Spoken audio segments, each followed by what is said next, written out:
So, welcome to Leadership Unlearned and Reframed. And what we do is we look at leadership in a broad context and we invite people to think about their leadership. It could be in a family system, it could be in a place of worship, and of course, we're very familiar with it in our workplaces.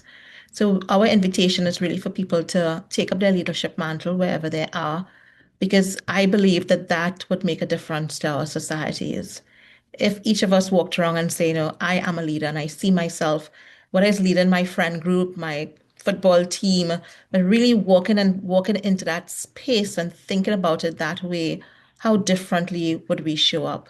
So that's why we say leadership unlearned, because I think for a lot of us, we were excluded from leadership just by dint of who we are. And so the idea is that we want to unlearn what we learn, get new thoughts and experiences from people like you, and so, welcome to Leadership Unlearned and Reframed. Well, thank you so much, Maxine. I'm so happy to be here. I love what you said about being a leader. Actually, I am a executive and energy leadership coach, and the way I define leadership is I believe everyone is a leader. And for me, a leader is someone who knows how to manage their energy. That energy works for them, not against them. So I totally agree with you. Let me introduce myself. As I mentioned, I am an executive and energy leadership coach. Founders and corporate leaders come to me when their leadership habits that serve them, made them successful in their careers up until now, are not serving them as well in the current situation. They experience self-doubt, friction in their relationships, professional and personal. They experience maybe imposter syndrome, and frankly, they feel overwhelmed and they don't know if they can continue another 5 or 10 years.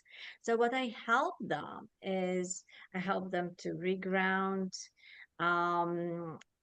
find, you know, reset their energy so they can show up again as engaged and energized leaders and effective leaders or founders. Yeah. So I just got the idea, the sense of like a wave, so like some kind of movement. And so you meet people when that wave is at its lowest, and it sounds like you're able to bring them back up to crest so that they don't crash again. That wave kind of stays in for a long time. At least that's the image that came to mind. Does it resonate with you at all? Yes, I think you're perfectly right. When leaders found me, founders and leaders, they found me. They are in a low. They are very, um, mm, achievers. They are high performers, but they experience a low of some kind. Something is not working.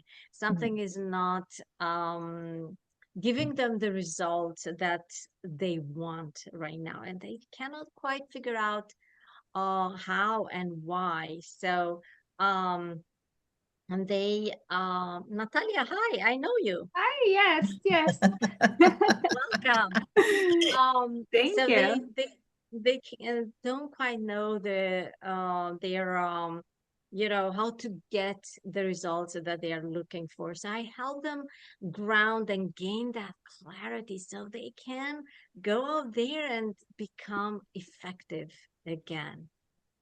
So thanks for sharing that. And one of the things that you shared with me before was this notion of negative energy, and I'm imagining this positive energy. So can you share the distinction between those two and how they show up for leaders?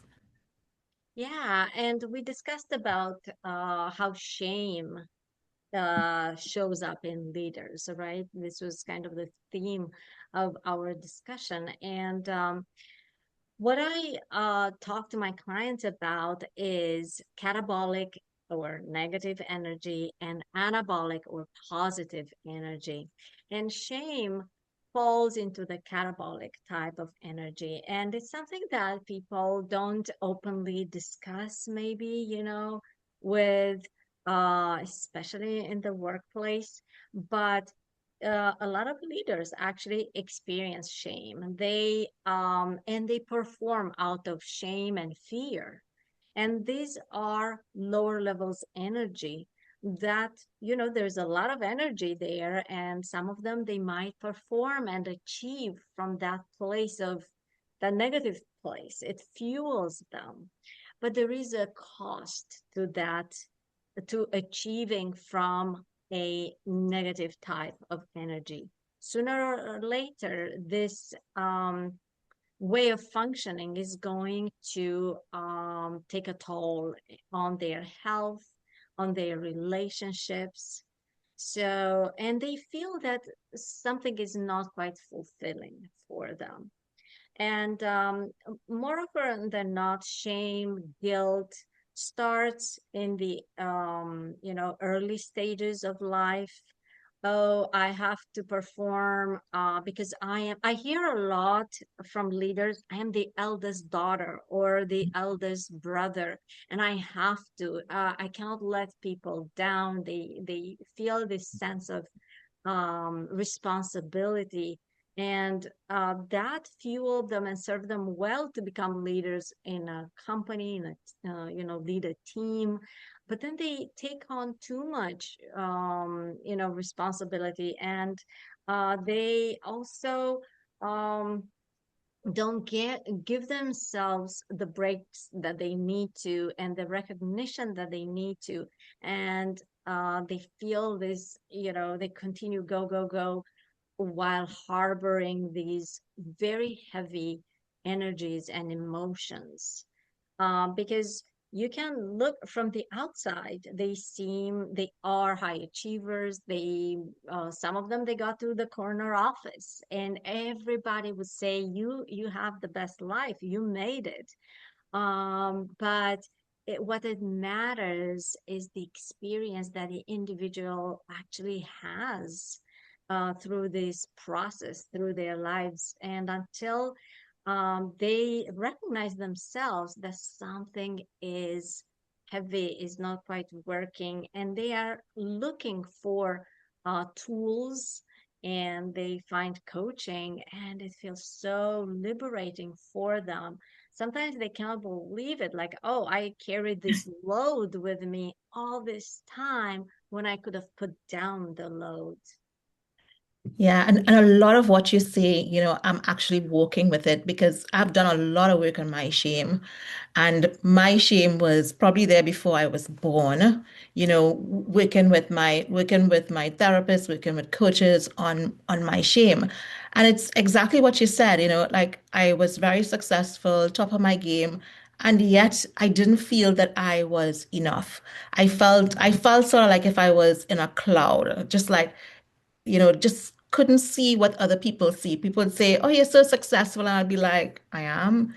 So a lot of what you're saying really resonates with me. And just tell us how you would work somebody through that shame. Like, what would you do? I mean, I know what I went through, which was really painful, but how do you hold a space for people as a coach, working with leaders? What does the process look like of walking them through their shame? Well, first of all, my process is awareness, Mm, then is acceptance. mm, This is where I am. And then is choice. Once you become aware, you can accept and you can let go. You can put the load down, and then you have choice. What do I want to do now with this freedom that I feel? But first, it comes the awareness, because we are, as you mentioned, we are so used, and I went through this process myself with my therapist, with a coach, and we are so used to living in that space. We don't even know we are carrying that load. yes. And awareness is key, because many times these leaders come to me and they say, well, I don't understand, I want the next promotion and I feel all these jitters, and I'm afraid, and but I want to be on top of my game and go for the next promotion. Whereas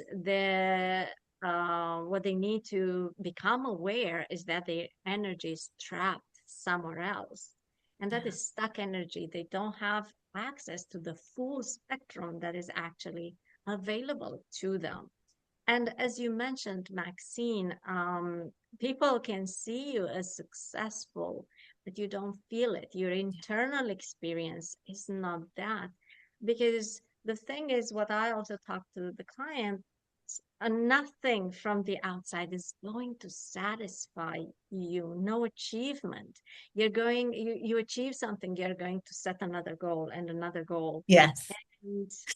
And until you realize, a wake up call somehow is either a health scare or a relationship that fails, or maybe you lose your job or something, or you consciously you realize, I cannot live in this space. It's so uncomfortable. I just want things to be differently.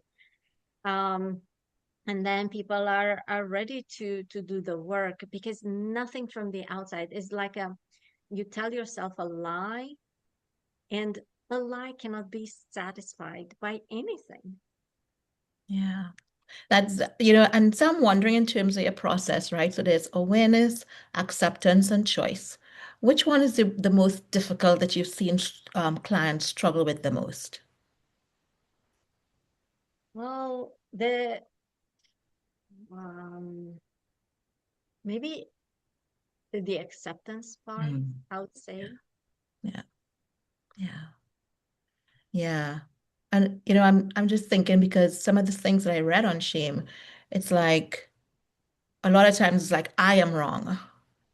So Yeah. how do you shift the client from not thinking the client is wrong to saying, okay, well, you did something wrong, or that you didn't have any control over those circumstances. What does that look like? Yeah, I mean, this is again a low level of energy. I'm wrong, self-blame, Mhm. right? So I teach the client about these levels of energy. And we went, and I might ask them, so what category this, self-blame is in? And they know when you are in that space, you're not, it's not, it's not true. First of all, it's not something that serves you to stay in that space. And it's not helpful. So I also, when I started doing this work, I also thought, well, I cannot waver. I have to always, once I have an awareness, I always have to, not relapse. Or, Mhm. and I also have this discussion with my clients. You're going to feel again the shame, the guilt from time to time. What it matters is how fast you bounce out of this, how little, the amount of time you stay in the lower levels of energy, because it's going to happen, but how fast are you able to bounce out of it? And I teach them tools. We talk about that, and it's a relief for them to also understand it. I normalize for them the experience, and yeah, give them the tools to get out of it as fast as is possible. It depends on the event, and sometimes, they might stay in it a few hours, half a day, but it's not going to be for a week Yeah. or a month, or be in that space all the time. Yeah. So that acceptance of I'm feeling shame right now. And one thing that so the notion of being stuck, where in the body do we usually feel shame? Oh, where in the body? Yeah. Like if you were to ask someone, I'm feeling shame, where in your body are you feeling that shame now? What do clients often say? It depends. Like the answers vary, but sometimes they say in their chest, Mhm. sometimes in their heart, sometimes um on their shoulders is like Mm. something that they are carrying. Sometimes recently I had a discussion with someone, and she felt it in her back. She said she kept complaining of back pain. And then we were talking, and she kept saying, I feel this burden of being the older child, and I cannot fail, although now she had her own family. And I've been successful. I cannot fail. And I made her aware. Do you when you talk, and she was actually like, even her body was like this. We had this discussion. I almost feel like you carry this burden, and that's why your back hurts. What do you make of that? She's like, oh my God, it's actually true. Yeah, Yeah. yeah. And just describing that story, I could see the awareness piece in terms of reflecting to her, I'm seeing you crunch. It seems like you're carrying, and she says, wow, yes, that's exactly it. And I'm just wondering, before and after, what does it look like for the client after they've worked through their shame? Oh my goodness. They feel a sense of freedom and of self-love, and Mm, also of acceptance and patience and compassion for others. Because when we feel shame, although usually people who feel shame and guilt, they're very sensitive, and they notice others. Um, at the same time, they don't have the bandwidth to maybe be as resourceful for the others, and to be there for them as fully as they can. And so on the other side, they also feel so, because they love themselves more and accept themselves more, they are able to give that gift to others and stay with that. They don't feel uncomfortable, recognizing that in others. Um, and generally, it's this sense of freedom. Oh my God, I can not feel shame that I am behind when I talk to my peers, and they are doing this. All it matters, I give them tools. You come back to the present. This is what mm, matters, the present. How do you deal with that? Comparison, again, is a low level of energy. Um, and that, comparison takes them to the blame and the shame, and we have those, discussions. How is it helping you? How true it is? So they do things that they were never used to, question themselves, and then they are able to recognize more faster. Okay, I'm going on that route. I'm coming here, and they feel this sense of, oh, I have tools, and I stay so much less in that constricted space, and I'm able to come back to the anabolic energy, to the expansive energy. Yeah, as you were describing it, it's almost like, the peels of the onion, like something fell off, and what is revealed is a much more gentler, a much kinder, a much more compassionate to self and to other people as well. And that's so beautiful, thinking of, that we could be shrouded in terms of who we are, the truly beautiful parts of ourselves, that shame can be a shroud. And through your three-step method, we can sort of like open ourselves and see our real beauty. And I think that's so beautiful. Well, that's the gift that we can give the world. Drop the Mhm. mask, Maxine. Yeah. Drop the mask and be who we are, and not try to perform in order to compensate for that shame Yeah. and for that guilt. Because when we feel it, we develop behavioral adaptations to deal with that, and we wear a mask. Yeah. We are not, we are fighting something, and we try to be something who we are not. So yeah, dropping the mask, I love being it. more of who we are. Yeah. I love it. Thank you, Daniela. And Natalia, do you have any questions for us or any comments that you want to make? Any questions for Daniela? Let me be specific. No, I don't have questions, but I wanted to surprise Daniela because I know Daniela from 20 something years ago. Do you remember, Daniela, how we met? At EY, right? Yeah, yeah, at the training, our first jobs right out of college. We had a training. I think it was in Ohio, or somewhere. And Yes, yes. did you always live in New York, Daniela, or you moved there since then? No, I've been here since then. Since then, okay, yeah, I've been in Michigan the whole time. So I've met Daniela for that week, and then we never saw each other again, just somehow connected on Facebook.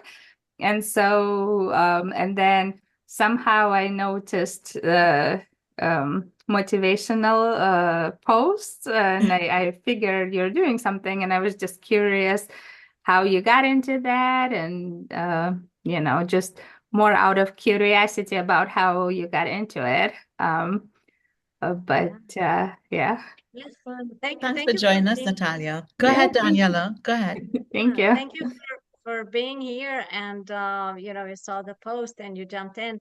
Do you have curiosity or a question about what we discussed here? The theme was energy, positive, negative, energy, shame. Do you have a question about that? So my question just in general, my personality, maybe because I experienced a culture shock when I came because I was not born in the United States, and I feel sort of back home. I was more always a leader since I was a child. I was always bossing everyone in the neighborhood. I was always, even parents used to tell me, don't teach my child this, don't give them lessons. As a 7-year-old, I was always a leader or a teacher or always like a little boss. But when I came here, it flipped. I became sort of reserved, shy. Some of it is probably because I don't speak, I know I have an accent, so probably that puts me in a shy position sometimes. And it sort of blocks me from being as bold and happy as I used to be in my home country. So I was just wondering if it will ever flip because it's Mhm. been 20 years and it doesn't seem to ever flip. Yeah. How to break that barrier and stop caring or, being shy, and how to be my old, bold me as I used to be as a child. That's a beautiful question. And I think something that we experience as being female as well. So Daniela, any ideas for Natalia? Well, Natalia, you've been harboring this. So thank you for being vulnerable and sharing this experience. It's so common. I'm also an immigrant. I was born in Romania, and that question is on our minds, right? Immigrants, like how much are we accepted? And when people hear our accent, are we accepted or we're immediately put in a category? And you know, is I mean, you've dealt with this story for 20 years, right? You mentioned and you asked, does it ever go away? My question to you, are you ready to give it away? Yeah. Um, I mean, I think it depends on the situation. When I meet a group of people where I feel connected to, or where I feel like I know something more than they do, or an expert in something, or just a group of people I can relate to, then yes, it sort of naturally drops. Mm. But when I go to a group of locals who speak with no accent and were born here, it's just automatic guard that comes up, and I haven't thought of it that way. Like, am I ready to drop it? Like, do I want to drop it? I don't know. Um, for example, at my work, a few jobs, not this job, but the one I had before, it was mostly men in their 50s. And so one of them asked me a question, and I replied, and he was kind. He just did not understand what I said, and he asked, "What?" And that simple "what" already killed my desire to say anything. I mean, I handled it nicely. I repeated my question, but him asking "what" like killed my, everything in a second. So do I want to go away? I don't know. It's just how it is, I guess. Sort of accepted. How the question, it's probably never going to change. It's just how I am.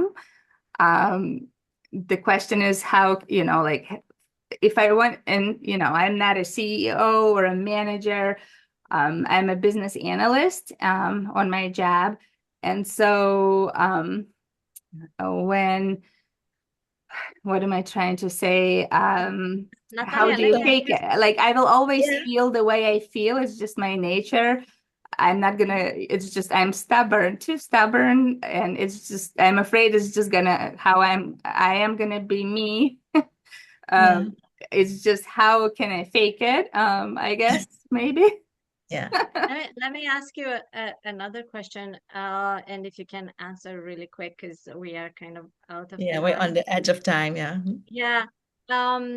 Is when the person asks what is and it triggered those feelings and thoughts in your mind, what else might be going on for that person at that time? Or do you think that person, I will stack questions here, or do you think that person never asks a native when they, when he's asked a question, they never ask what? Mhm. Maybe. I guess maybe they do. I don't know. I haven't thought about it that far. I just immediately got put off by his what. And that was enough, but I never analyzed what Yeah. never. So, yeah, food for thought, Natalia. Think about how much, uh, when you hear that is the story that you are holding that is, starts rolling in your head, and how true it is that, how really true it is that the person thinks about you. Oh, you're an immigrant, you cannot speak correctly, and so on and so forth.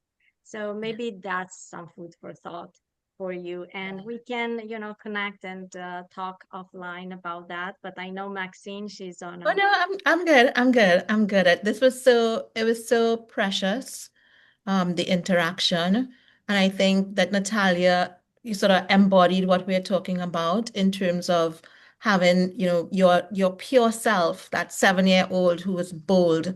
And over the years, with the experiences being an immigrant here, it's been shrouded by a lot of layers. So when the guy says what, it immediately triggers something that is there. And I loved your questions, Daniela, because we all tell ourselves a story. And so I love the question, are you willing to give up your story? Because the suggestion is that maybe you could create a new one. And what I saw you do there was really help Natalia reframe her reaction because maybe the guy is hard of hearing. Maybe he asks, maybe he asks what because he can't hear. It may not be about you. So I just love the demonstration because in your demonstration, you were raising her awareness, bringing her to acceptance, and pushing her to make a different choice. So it was a beautiful representation. And yeah, I could definitely wait 5 minutes for that. So don't worry about my time. So I wanna honor our time commitment. And I want to thank you, Daniela, for showing up today and really sharing your work with us. And I think it's just so many of us are walking with shame and we've never identified it as that. So we're not aware. we're just reacting, not feeling happy. Oh, I achieved a lot, like me. I achieved a lot, but I don't feel successful. And I think that's something that is really very much needed work in our world today. So any last words before you go? I thank you so much for having me, Natalia. Let's connect. I would love to continue this conversation and help you work through some of that. Thank you so much for having me today. And if we all can have the courage to look at these things and let go of them, we will live in such a more freer place, freer energy, and we'll be able to make the world a better place. Yeah. Thank you so much. So you can join us every Tuesday at 7 p.m. Eastern, right? So that's New York time. For those around the world, we're 7 p.m. Eastern. We're on for about half an hour. And every week we have a very special guest. And this week we're thanking our guest, Daniela Dragomir, for spending her time with us. Thank you so much. Thank you, ladies. Bye, Natalia. Lovely. Bye, Thanks for joining guys. us. Thank Bye. you. Bye.